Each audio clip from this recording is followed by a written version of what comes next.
সবসময় বলি যে অভিনয়টা আমার ফুল টাইম প্রফেশন না, আমার একটা ফুল টাইম চাকরি আছে। তার খুব অসাধারণ লাগছে। অবশ্যই প্রত্যেকটি কাজ যখন রিলিজ হয় তার আগে একটা এক্সাইটমেন্ট কাজ করে। তো এখনো সেরকমই লাগছে, খুব এক্সাইটিং লাগছে। সামনে কি কি কাজ নিয়ে ব্যস্ত আছেন, মানে বর্তমান সময়ে সামনে কি কি কাজ আছে? আপাতত শুধু জলে জলে তারা নিয়েই ব্যস্ত আছি। আমি চাই যে দর্শক ছবিটি দেখুক, আমিও হলে গিয়ে দর্শকদের সাথে ছবি দেখতে চাই। এখন এই সিনেমাটা নিয়েই ব্যস্ত আছি। বাংলাদেশের দর্শকরা আপনাকে কম পায়, এজন্য অনেক দর্শকের আক্ষেপ আছে। এটাকে আপনি কিভাবে দেখেন? আমি এটা সবসময় বলি যে অভিনয়টা আমার ফুল টাইম প্রফেশন না, আমার একটা ফুল টাইম চাকরি আছে। তার পাশাপাশি আমি অভিনয়টা করি, যার কারণে আমি সবসময় খুব কম কাজ করতে পারি। কিন্তু যেই মানে যেটুকুই করেছি দর্শকের ভালোবাসা পেয়েছি, আশা করি সামনেও সেরকম ভালো গল্প চরিত্র পেলে কাজ করে যাবো। আমি ওইভাবে পার্থক্য দেখি না আসলে। এটা কোথায় কাজ করছি সেটা ম্যাটার করে না। আমার মনে হয় যে যদি ভালো একটা গল্প পাই, যদি ভালো একটা চরিত্র পাই, মন দিয়ে কাজটা করার চেষ্টা করি। মানে কোন জিওগ্রাফিক্যাল লোকেশনে দাঁড়িয়ে বসে কাজটা করছি সেটা ম্যাটার করে। কোন ধরনের গল্প আপনার চয়েস করেন?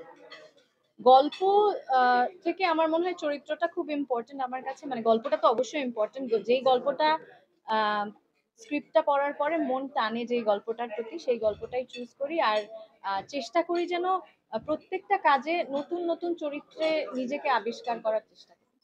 কমার্শিয়াল যেমন একটা শক্তিশালী গল্প আছে, অনেক শক্তিশালী অভিনেতারা আছে, সেই সাথে খুব সুন্দর গান আছে, অ্যাকশন আছে, ক্লাইম্যাক্স আছে, ভীষণ সুন্দর এন্ডিং আছে। এটা একটা মানে কমপ্লিট কমার্শিয়াল ছবি। তারা চরিত্র আর বাস্তব জীবনে কতটুকু পার্থক্য? অনেক পার্থক্য। মানে আমার বাস্তব জীবনের সাথে তারা চরিত্রের কোনো মিল নেই।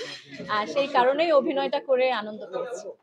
এটা তো ওই দর্শকের মনে জায়গা করে নেয়ার জন্য এই ছবিতে অনেক এলিমেন্টস আছে। প্রথমত যে গল্পটি আছে, সেই গল্পটি দর্শকের মন ছুঁয়ে যাবে। এটি আম একটা মেয়ে ছোটবেলায় হারিয়ে যায়। তারপরে সে কোথায় চলে যায়, সেই মেয়েটার জীবনের জার্নি, এবং সেই সাথে শুধু না তার বাবা-মার কি হলো, সে তার তার জীবনের যে সংগ্রাম, একটা সার্কাস দলের সাথে যুক্ত হয়ে যায়।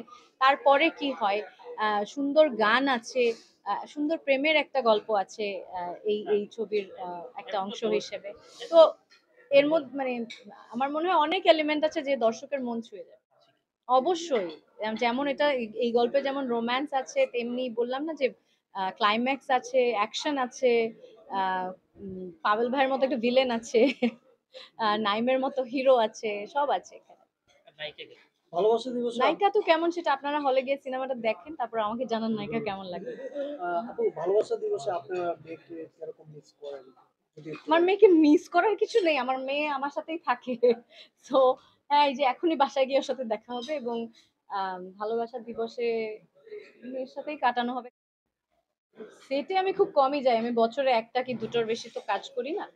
আম আর আমার বাবা-মা আছে, বাড়িতে অনেক মানুষ আছে। বসন্তের শাড়ি পরেছেন একটা। বসন্তের শাড়ি আমি পরেছি। আমি তো ভেবেছিলাম আপনারাও সবাই বসন্তের কাপড় পরবেন। আপনারা তো কেউ পরলেন না। আপনাদের জীবনে বসন্ত আসেনি? সবচেয়ে গুরুত্বপূর্ণ দেখা যাচ্ছে।